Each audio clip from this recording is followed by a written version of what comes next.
በ5 ዓመቱ የፋሺስት ጣሊያን ወረራው ለባዕድ አገዛዝ አድረው ባንዳ ሆነው ከጣሊያን መንግስት ደሞዝ ተቀባዮች የነበሩ መሳፍንቶችና መኳንንቶች ከዚህ እንደሚከተለው ቀርበዋል። ስም ራስ ኃይሉ ደሞዝ 40874፣ ራስ ስዩ ደሞዝ 22900፣ ራስ ጉግሳ ደሞዝ 25000፣ ደጃዝማች ዮሐንስ ጆቴ 15000፣ ሼክ ኤል ሆጀሌ 25000፣ ራስ ምሩ 1000፣ ደጃዝማች አያሌው ብሩ 16000። ይልቁንም የሃይማኖት አባቶች በጣሊያን ላይ የነበራቸው አቋም እየጠነከረና እየመረረ ሄደ። እንደ ብፁዕ አቡነ ጴጥሮስ ያሉት ታላላቅ የሃይማኖት መሪዎች፣ እንደ ደጃዝማች ዑመር ሰመተር ያሉ ጀግናዎች ሰማዕትነትን የተቀበሉት በ5 ዓመቱ የጨለማ ዘመን ነበር።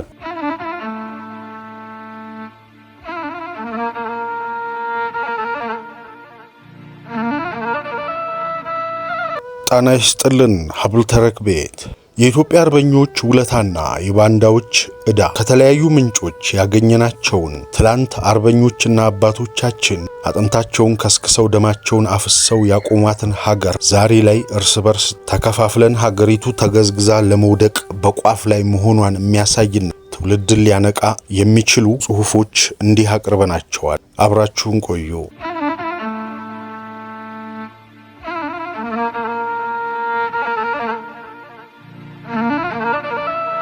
የኢትዮጵያ አርበኞች ውለታና የባንዳዎች ዕዳ።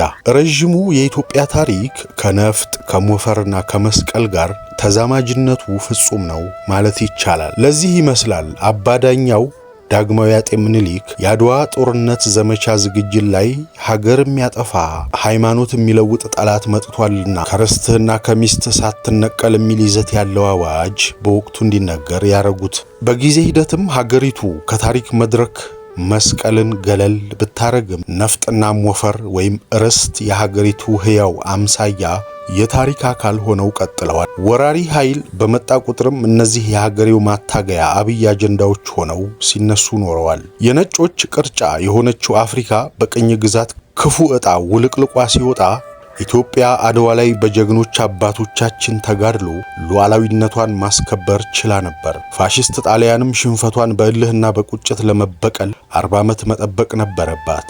በአንጻሩ ደግሞ ኢትዮጵያ በቀድሞ ድሏ እየተኮራራች ይህ ነው የሚባል አቅም ሳትገነባ 4 አስርተ ዓመታት ተሻገረች። ያውም እንደ ሰገሌ አንቼም ባሉ ትልልቅ የእርስ በርስ ጦርነቶችና በስልጣን ሹክቻዎች እየታመሰች ዘመን ተሻጋሪ ጠላቷን ጣሊያንን ዘንግታ የፋሺስት መሪ ሙሶሎኒ ኢትዮጵያን ለመውረር የወሰነበትን ወቅት ይህ ነው ብሎ በሙሉ መተማመኛ መናገር ቢያዳግት ከ1924 ኋላ እንደሆነ ብዙዎች የታሪክ ጸሐፊዎች ይስማማሉ። ሙሶሎኒ በአውሮፓ መድረክ ይከተል የነበረው የመስፋፋት ፖሊሲ ከከሸፈበት ኋላ ፊቱን ወደ ኢትዮጵያ ማዞር ግድ ሳይሆንበት እንዳልቀረ የታሪክ ጸሐፍቱ ይስማማሉ። በህዳር 26 1927 ዓ.ም የተከሰተው የወልወል ግጭት በአንድ መልኩ ኢትዮጵያ ካጎራባች ቅኝ ግዛቶች ጋር ያሏት በቅጡ ያልተከለሉ ድንበሮች ውጤት ነው።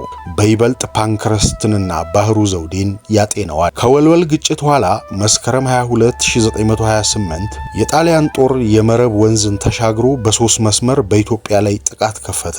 የጥቃቱ አንዱ ዓላማ ከ40 ዓመት በፊት የሀፍረት ማቅ የተከናነበበት አድዋ ነበረ። ሁለቱ ሌሎች የጥቃቱ ዓላማዎች እንጢቾና አዲግራት ነበሩ። እዚህ ላይ ዘውዴ ረታን፣ ባህሩ ዘውዴንና ፓንክረስትን ልብ ይለዋል። በወቅቱ የምስራቅ ትግራይ ገዢ የነበሩት ደጃዝማች ኃይለ ሥላሴ ጉግሳ በግንባር ቀደምትነት ለፋሺስት ጣሊያን ጦር ከነሰራዊታቸው አደሩ ባንዳ ሆኑ። የኢትዮጵያ የሰሜን ጦር በ3 ረድፍ የተሰለፈ ነበር። በስተምዕራብ በራስ ምሩ ኃይለ ሥላሴ የሚመራው የንጉሠ ነገሥቱ ጦር፣ ጎጃምና የበጌ ምድር ጦር በስተምስራቅ በጦር ሚኒስትሩ በራስ ሙሉጌታ ይገዙ የሚመራው የንጉሠ ነገሥቱ ጦር፣ በመሃል ደግሞ በራስ ስዩም መንገሻና በራስ ካሳ ኃይሉ የሚመራ ጦር ነበር። በዚህ የኃይል አሰላለፍ ለጊዜውም ቢሆን የኢትዮጵያ ጦር ሽንፈትን መቀበል ዕጣው ሆነ።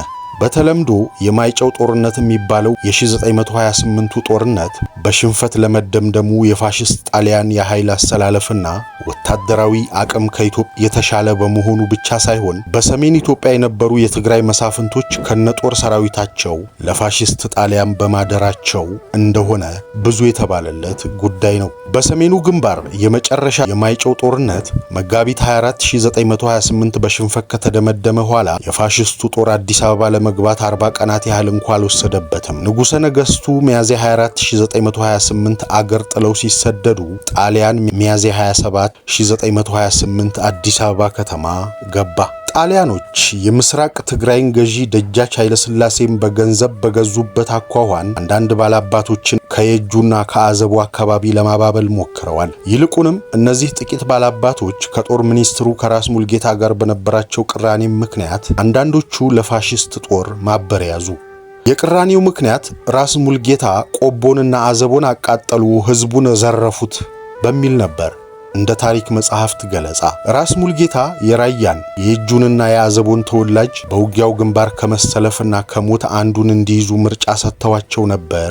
ባላባቶቹ ግን ለጣሊያን ማደርን ምርጫቸው አደረጉ። የሰሜን ኢትዮጵያ ትግራዋይ ባላባቶች ለጣሊያን ማደርና መተባበር ለፋሽስቶችም በፍጥነት ወደ አዲስ አበባ መገስገስና ለ5 ዓመት ቆይታቸው እገዛ አርጎላቸዋል። በወቅቱ ትግራዋይ ባንዳዎች በርከት ያሉ ነበር በሚል እንጂ ለባዕድ አገዛዝ ያደሩ ሌሎች የኢትዮጵያ አካባቢዎች ተወላጆችም ይገኙ ነበር። በአንጻሩ ከትግራይ እንደ ራስ መስፍን ረዳ ያለ ጠንካራ አርበኛ እንደነበርም መዘንጋት የተገባ አይደለም። ጎጃም ላይ ዝነኛው አርበኛ በላይ ዘለቀና መሰሎቹ በየአውደ ውጊያው እንዳልተሰለፉ ራስ ኃይሉ ተክለ ሃይማኖት በተቃራኒው ተሰልፈው እንደነበር የሚዘነጋ አይደለም። በ5 ዓመቱ የፋሽስት ጣሊያን ወረራ ወቅት ታዲያ ለባዕድ አገዛዝ አድረው ወይም ባንዳ ሆነው ከጣሊያን መንግስት ደሞዝ ተቀባዮች የነበሩ መሳፍንቶችና መኳንንቶች ከዚህ እንደሚከተለው ቀርበዋል።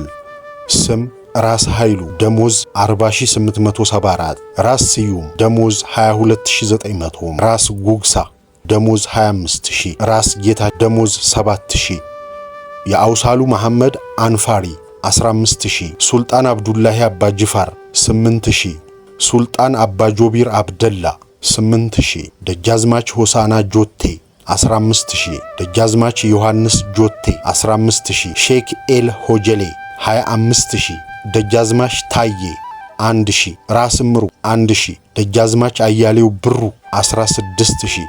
ምንጭ አልቤርቶ ሳባቺ ገጽ 57 ላይ፣ መስፍን ወልደ ማርያም አዳፍኔ ገጽ 152 ላይ በትርጉም ካስቀመጡት። ፋሽስት ጣሊያን ከኢትዮጵያ ኦርቶዶክስ ቤተክርስቲያን ጋር የነበራቸው ግንኙነት ጥሩ ሊሆን ስላልቻለ ፓትርያርኩ አቡነ ቄርሎስ ወደ ሀገራቸው ወደ ግብጽ ተመለሱ።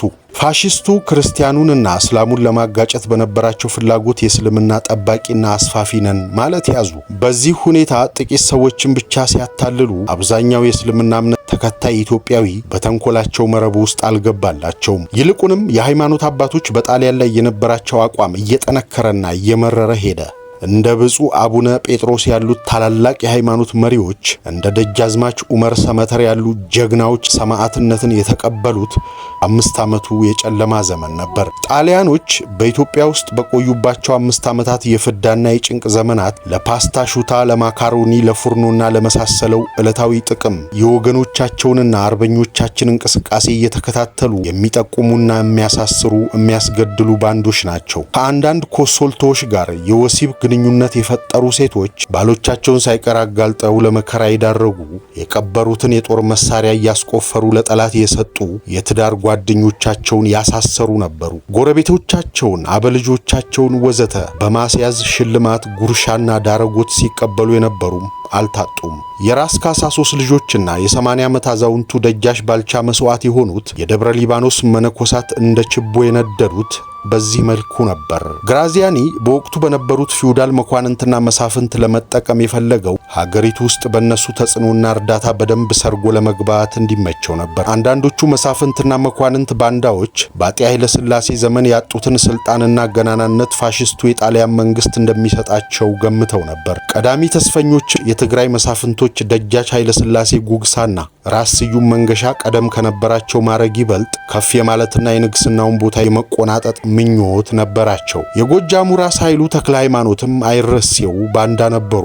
በአንጻሩ የኢትዮጵያ አርበኞች ውለታ ተዘርዝሮ የሚያልቅ አይደለም። በማይጨው በሽሬ በተንቤን ጦርነት ላይ የዋሉትን በመቶ ሺዎች የሚቆጠሩ አርበኞችን እንኳ ብንተው ጣሊያኖች ከማይጨው ጦርነት ኋላ ወደ መሃል ሀገር እንደተንቀሳቀሱ ዱር ቤቴ ብለው ህዝባዊ ሰራዊት እያስከተሉ የሸፈቱ በርካታ ወገኖች ነበሩ። ከትግራይ ብቸኛው ፊት አውራሪ መስፍን ረዳ፣ ከበጌ ምድር አካባቢ ራስ ውብነህ ተሰማና ቢትወደድ አዳነ፣ ከጎጃም ቢትወደድ መንገሻ ጀንበሬ በላይ ዘለቀና ራስ ኃይሉ በለው፣ ከሸዋ ራስ አበበ አረጋይ፣ መስፍን ስለሺ፣ ፀሐይ እንቁ ስላሴ፣ የበሼ ቤተሰቦች ደጃች ተሾመና አበበ ሸንቁጥ፣ ከደቡብና ምዕራብ ራስ ደስታ ዳምጠው፣ ገረሱ ዱኬ፣ መኮንን ደምሰው፣ ከወሎ እነ ኃይሉ ከበደ፣ ወሰን ኃይሉ፣ ከሐረርጌ እነ ደጃች ዑመር ሰመተር ወዘተ ህልቆ መሳፍርት የሌላቸው ጀግና አርበኞችን እያስተባበሩ ጠላትን እንደ ንፍፊት ወጥረውት ቆዩ። በተለይም በኢትዮጵያ ውድ ልጆች የካቲት 12929 ዓ.ም በማርሻል ግራዚያኒ ላይ የቦምብ ጥቃት ከተፈጸመ ኋላ የፋሽስቱ ጭካኔ የበረታ በመሄድ የአርበኝነት ተጋድሎም እየተቀጣጠለ እስከ ድል ጫፍ ድረስ ቀጠለ። በ5 ዓመቱ የአርበኝነት ተጋድሎ ወቅትም የጥቁር አንበሳ አርበኞች ህብረት የበረታ ትግል የሚዘነጋ አይደለም። የኢትዮጵያ አርበኞች ውለታ ከድል በኋላ በነበሩ ጊዜያት በቅጦ የታሰበና የተከበረ ነበረ ነው ለማለት ግን አያስደፍር። በተለይ አጤ ኃይለ ሥላሴ ከስደት ከተመለሱ ኋላ በዘረጉት የአስተዳደር መዋቅር ግንባር ቀደም አርበኞችን በማግለል ብሎም በማሰርና በመቅጣት በወረራ ጊዜ ለባዕድ አገዛዝ ታዛዥ የነበሩ ባንዶችን ወደ ስልጣን ከፍታ ሲስቡ ታይተዋል።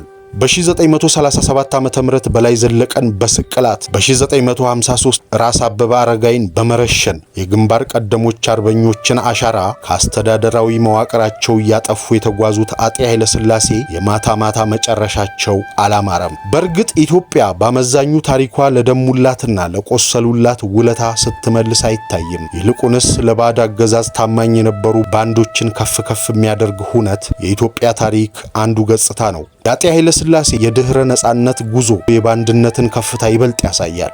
ባንዳነት የኢትዮጵያ ህልውና የሚፈታተን ሀገራዊ በሽታ እንደነበረም አይዘነጋም። በእርግጥ ፕሮፌሰር መስፍን ወልደ ማርያም እንደሚሉት በየጦር ሜዳው ላይ ያለ ቀባሪ የቀሩት ጅብና አሞራ የበላቸው የኢትዮጵያ ጀግኖች ድምፅ ተራሮችን እያርበደበደ ወንዞቿን እያስጋለበ ብድር መልሱ ዕዳ ክፈሉ እያለ ያስተጋባል። እነዚያ የኢትዮጵያ ጀግኖች ለኢትዮጵያ አፈር ማዳበሪያ ሆነው በመሞታቸው ሲመግቡን ቆይተዋል። በሕይወታቸው ክብርና ኩራት፣ በመሞታቸው ሕይወት የለገሱንን የአባቶቻችንና የእናቶቻችን ድምፅ ማድመጥና ከመንፈሳቸው ጋር መታረቅ አለብን።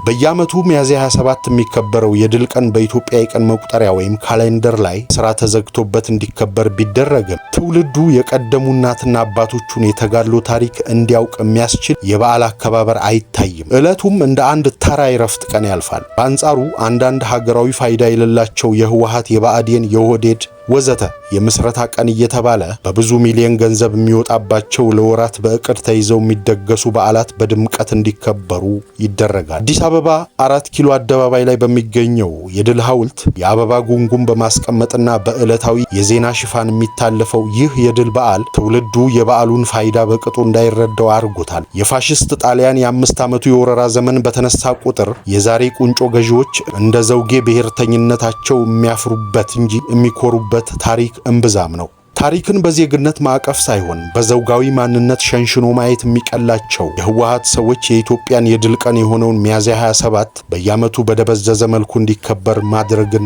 መርጠዋል። የትግራይ መሳፍንቶች የነደጃች ኃይለ ሥላሴ ጉግሳና ራስ ስዩም መንገሻ መቼም የማይረሳ የባንዳነት ዕዳ ሆኖባቸው በዓሉን እንደ አንድ ተራ ዕለት ማለፍ ምርጫቸው ሆኗል። በእኛ በኩል እንደ ዜጋ የኢትዮጵያ አርበኛ ውለታ በቅጡ እንዳልተዘከረ ይሰማል። የኢትዮጵያ አርበኞች የተጋድሎ ሚና የታሪክ ትምህርት ሆኖ በስርዓተ ትምህርት ውስጥ ተካቶ አንዱ ክፍል እንዲሆን ማድረግ፣ አርበኞችን የሚዘክር ብሔራዊ ቤተ መዛግብት፣ ቤተ መጻሕፍት ማቋቋም፣ የአርበኞችን ማህበር ከፖለቲካ ፍላጎት በጸዳ መልኩ ማጠናከር ወዘተ ተግባራትን በአገር አቀፍ ደረጃ በማከናወን ተተኪ ትውልድን መፍጠር ይቻላል። ሀገር ተረካቢ ትውልድ ለማፍራት ኃላፊነት የሚሰማው መንግስት ሊኖረን ይገባል። መንግስትነቱን የዘነጋ የቋሚ ሽፍታና ወንበዴ ስብስብ የሆነው ያገዛዙ ስርዓት ስልጣን ላይ እስካለ ድረስ የኢትዮጵያ አርበኞች ውለታ በተገቢ ሁኔታ ሊታወስም ሆነ ተተኪ ትውልድ ማፍራት የሚቻል አይደለም። ክብር ለኢትዮጵያ አርበኞቻችን።